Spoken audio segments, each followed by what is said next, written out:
Welcome to the Thrive TV Show with Lauren Parsons, helping you boost your health, energy, and productivity.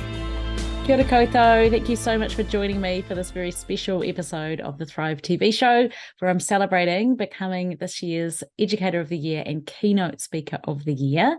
And I just wanted to share a bit about the behind-the-scenes journey towards this point. Lots of people have been asking me, a bit about how the awards are judged, how did it all happen. I also want to share a bit of my backstory, even how I got into speaking, and perhaps most of all share with you my top 3 tips if you would like to be a better speaker and communicator.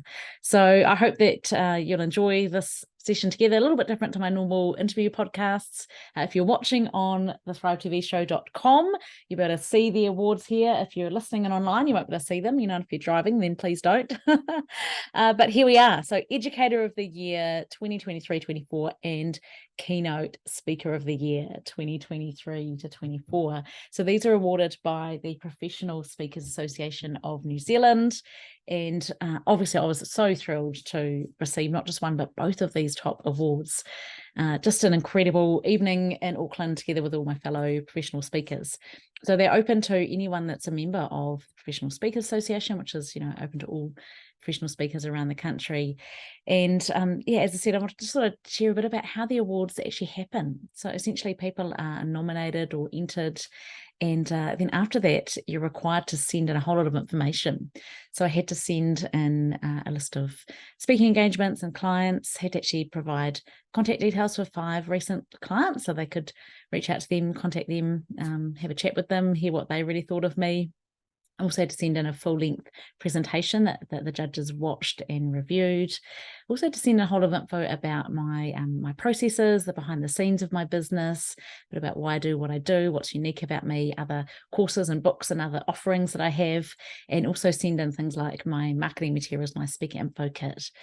And essentially the judges were looking for professionalism and excellence. The judging panel was really interesting and really pleased to even hear this afterwards, actually. It's international judges that are all CSPs, what's called Certified Speaking Professionals, so from other professional associations from around the world. So huge thanks to anyone out there that has been or was a judge. I know, I'm sure a lot of work goes into it, and these guys volunteer to do this.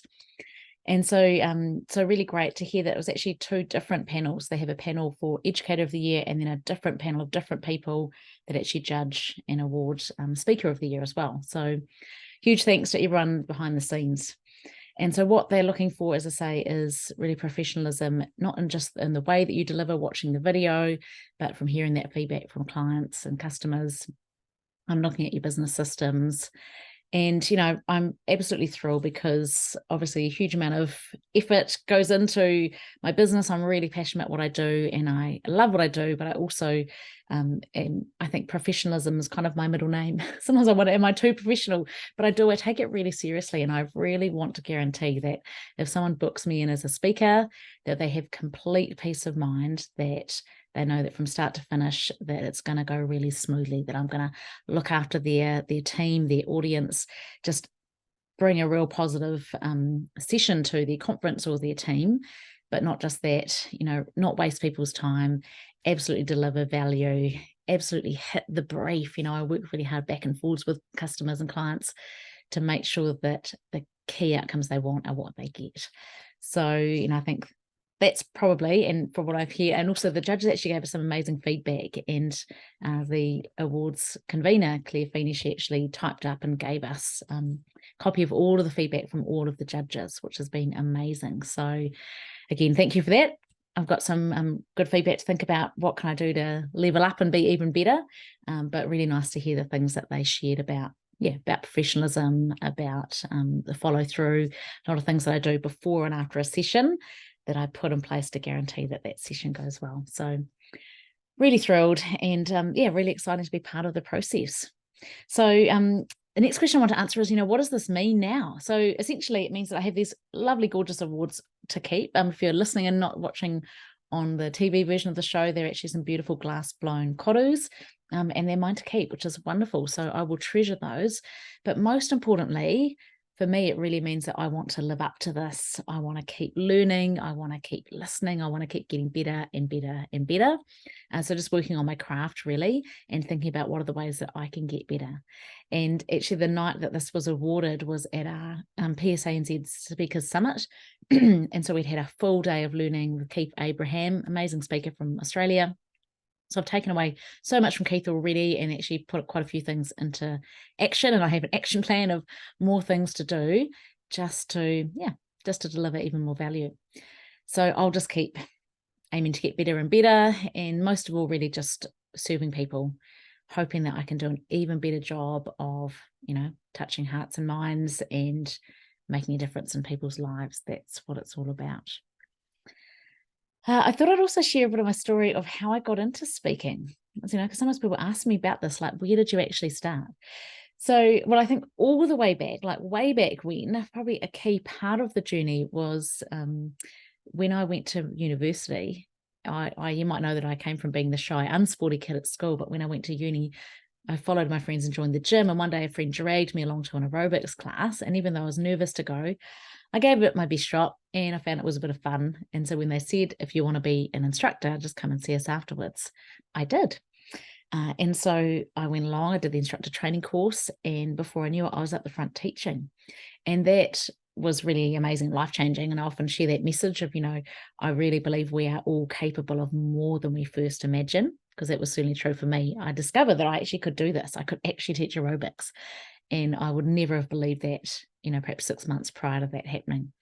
So just remember, you are capable of more than you can imagine, right? So anyhow, that process, I guess, of instructor training program, then, being up the front, being bright red in the face, not just because I was exhausted from trying to talk and do step aerobics, but also being in that position where you had to draw people's attention, you had to keep them engaged, you had to motivate them, you had to do all the movements to just the highest standard, because if you're doing aerobics and you want people to reach even up to here, you've got to be up here, right? So that taught me a whole lot of skills and built my confidence in being able to even just step up in front of a group of people. But then later on, when I was working, we got married, we moved down to Christchurch, and I was working in a gym called Pro Fitness. Really amazing, incredible gym, amazing people there, particularly my boss at the time, Steve Barry, huge mentor to me, really, really, been an amazing encouragement. It's taught me so much. And when I was there, I moved from being the customer service manager to the club manager to the HR manager of both of our clubs. They had 2 centres. So we had about 100 staff, several thousand members. But then Steve said, hey, would you like to come and transfer over and work for me here at this new joint venture that I'm opening? It's called the New Zealand College of Fitness, which had been open for a little while by that point. And so he actually asked me to join the team. And it was a real kind of heart decision. I was like, what shall I do? Shall I stay in my comfortable management leadership role where I know what I'm doing and I've got this salary, or shall I actually take a pay cut and head over here to something new and become a lecturer, or as the actual title on our name tags was, presenter of fun and laughter. So as you might guess, I decided to follow my heart and to take quite a big step out of my comfort zone and become a presenter of fun and laughter at the New Zealand College of Fitness. And it was the most amazing place to work. We had incredible professional development around speaking skills. So it wasn't just, okay, here's what you've got to teach, here's anatomy, physiology, nutrition. It was, how do we share this in ways that's uplifting, using advanced adult learning techniques to really anchor and hook the information so that it stuck. So we would teach things, through songs and dance and rhyme, and we'd get our students up and moving every 20 minutes. So a lot of the things that I learned there have stuck with me right throughout my speaking career, and I've just, used a lot of those skills and tools over and over again. So I'm very thankful for that. And that was kind of where it started. And then my husband, Maury, you may know, is in the New Zealand Army. And so because of that, we have moved around quite a lot. We've been married 20 years this year. And by the end of this year, we will have moved 15 times. And 6 of those have been international moves. So because of that, a lot of moving around, I actually moved away from doing personal training because it's quite challenging to start over and, build up your whole business from scratch. It's also, there's challenges with, with doing that with speaking as well. But I became really passionate about speaking to groups, and I started to love the interaction and the feedback I was getting, and just started to really focus on how can I get better and better at this, and found that actually, helping not just one person, but helping a whole team to look at how they can thrive, and helping whole leaders with their whole organizations, how can we create thriving workplaces? That's really, where my passion is now. So I've essentially been partly through just self-taught, through watching amazing speakers and learning, but also there's things like Toastmasters have played a big part, Professional Speakers Association have played a big part, and just learning as I've gone. So that perhaps leads into the next thing I want to share with you, which is a bit about, what advice would I give if you want to become a better speaker or communicator? And this will be relevant whether you are or want to be a professional speaker, or if you just want to be better at getting your point across in meetings or in conversations. Yeah, is that okay? So the first thing that comes to mind is I highly, highly recommend that you head to Toastmasters. Just Google Toastmasters online and go to the Find a Club and find where your local Toastmasters clubs are and go ahead and visit them.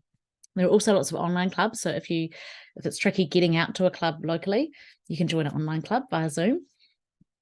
And the great thing about Toastmasters is it gives you opportunities in this really super supportive environment to go in and practice your speaking skills. And the more that you practice, the better you get, as long as you're getting quality feedback. And that's what Toastmasters is all about. There's lots I didn't know about Toastmasters before I first joined. It was actually a friend who was a professional speaker and a really amazing speaker who told me she went along to Toastmasters. And I was kind of surprised. I was like, oh, I thought that was just for beginners.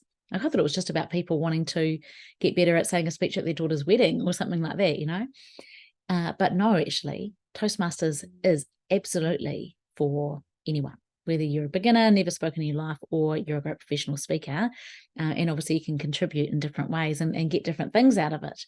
But for me, it's been an amazing space, one, to make great friends. Like I first joined when we moved to Canberra, Australia. I joined the Toastmasters Club and loved it being there. I've been members of clubs in Ottawa, Canada, and around New Zealand. And everywhere you go, there's this structure that is very Toastmasters-esque, and it just makes you feel at home. It's lovely. People are great. It's a really positive, uplifting place. But what they do well is that everything that happens in a meeting, it gets evaluated. So, for example, if you're introducing someone's speech and then they come up and speak and then you're evaluating them, at the end of the meeting, you get evaluated on how well you did in introducing them and evaluating them. And so everything is evaluated. The other thing they do is they time everything. So you actually hear how long you take to do each thing, and you get better at being more concise. Less words, more powerful, so often. I think it was that saying by Cicero, wasn't it, that if I'd had more time, I would have written a shorter letter, right? I think Mark Twain once said, yeah, I can, if you want me to do a 2-hour talk, I could do that tomorrow. You want me to do a 5-minute talk, then give me a couple of weeks to prepare. And I've certainly found that as a speaker. I've done some 5-minute talks, and I recall one that I did, a 5-minute talk in a high school assembly. It had to be, minute to minute, just 5 minutes. And I think I put about 30 hours of work refining it. Anyhow, Toastmasters, find your local club, join it. If you want to be a professional speaker, also join your Professional Speakers Association. So PSANZ in New Zealand, CAPS in Canada, NSA, any of those, whatever the local one is. Highly recommend it. And the more you practice, the better you'll get, as long as you listen for and take on board that feedback. Other people will notice things that we just can't notice ourselves. Second thing I would say is focus on making sure your message and everything you do is really audience-centric. So again, whether this is live on a stage, professional speaking, or it's just in a meeting, think about who's your audience and what matters to them. You've got to understand the WIFM factor, which is the what's in it for me. And essentially, you've got to assume that nobody cares. Like I know that's kind of hard to hear, but because you've probably got this awesome message or this awesome idea that you want to put forward, but actually you've got to assume that nobody cares. And you've got to take those assumptions and really lay out for people why they should listen to you. Like a great formula in the first 20 seconds is to share why you're sharing what you're sharing, why you're a great person to share what you're sharing, and why they should care about what you're talking about right now. So, I mean, hopefully I did an okay job of that. At the start of today, I mentioned that I was going to be sharing about the journey, sharing a bit of the story of reaching these awards and how they came about, and sharing some tips for you on speaking. So perhaps if you didn't hear about the story, maybe you'd be here for the tips. So that's what we're in right now. So no, it doesn't matter actually what you want to share. It's really egocentric to prepare a speech or a talk based on what it is that you want to share. As amazing as it might be, you've got to actually flip it to think, what does my audience need to hear? What's important to them? What do they care about?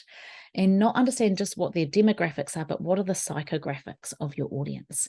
So as a professional speaker, you really need to research that and try and, as much as you can, put yourself in their shoes, picture what might be important to them, and even ask them, find out if you can. And then you structure everything that you do around that. So rather than coming at it from what do I want to share, you think, what do they need to hear? What do I want them to take away? What's the key way that I want people to feel at the end of my talk? What's the key thing that I want them to do? What's the key thing that I want them to know and remember? And, if you can cover those things and focus on connecting with people, which obviously if you're audience-centric, then you'll be able to, then you'll have so much more impact. So, and again, just taking it back to, let's say you're presenting an idea in a meeting, what's important to people in the room? What's not important? What are the objections you might need to overcome? Think about that beforehand. You'll be a better communicator. Now, here's a fun one. Key thing we need to do to be great communicators is to be able to share fantastic stories.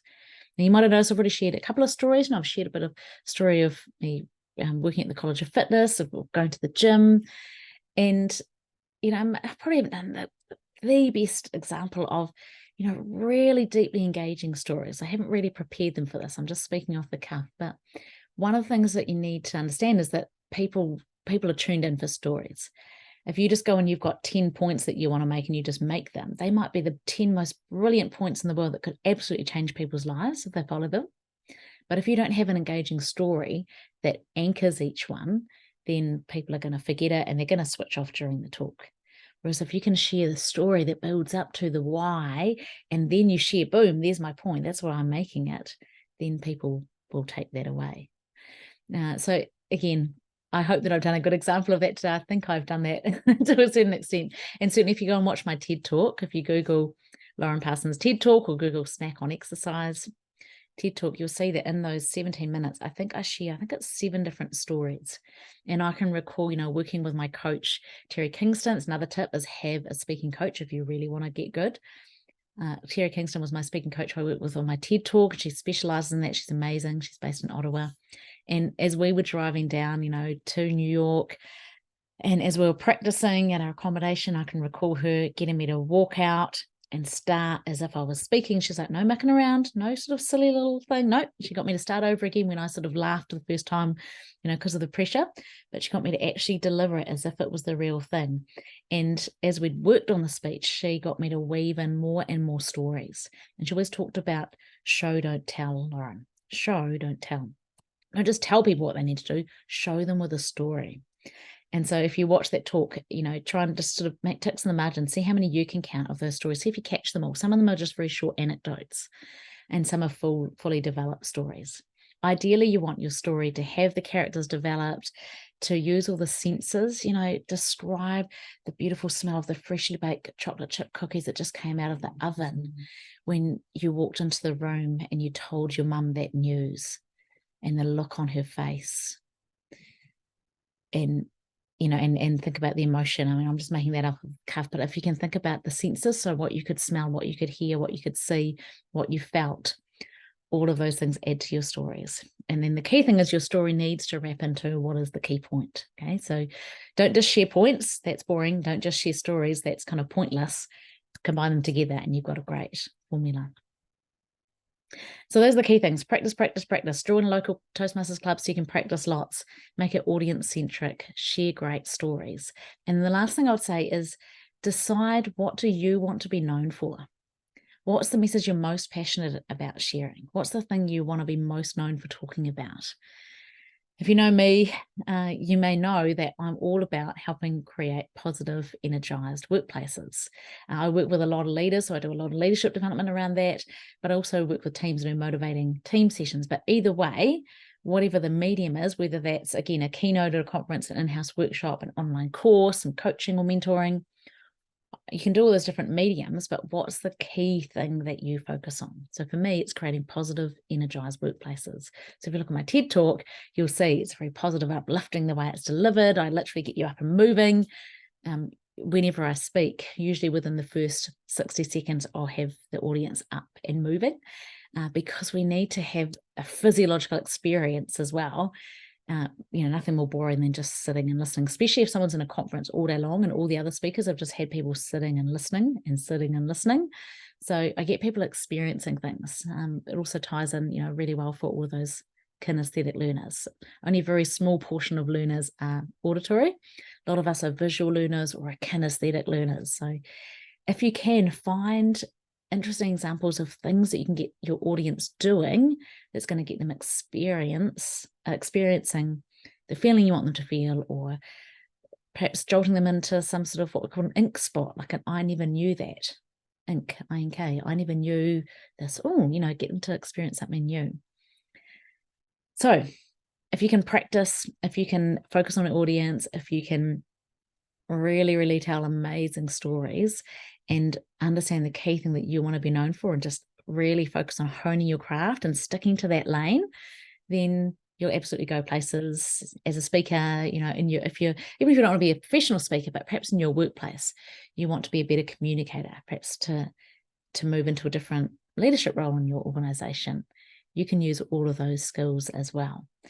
I really love Kendra Hall's info on storytelling. I heard her speak once at the Toastmasters International Conference. So look up her book, Kendra Hall.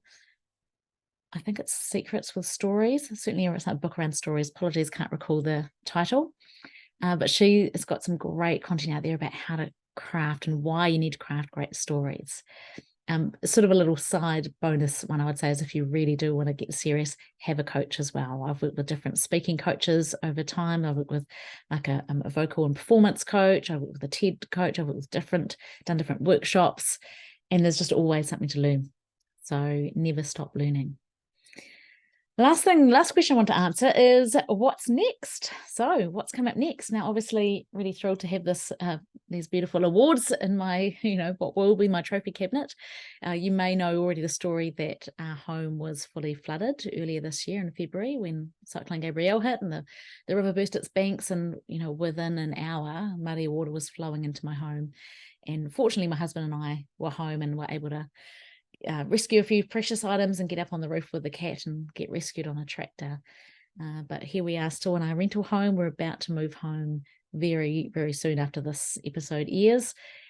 So that's one thing that'll be changing for me, moving back home, which I absolutely cannot wait for. It's been a real lesson in patience this year.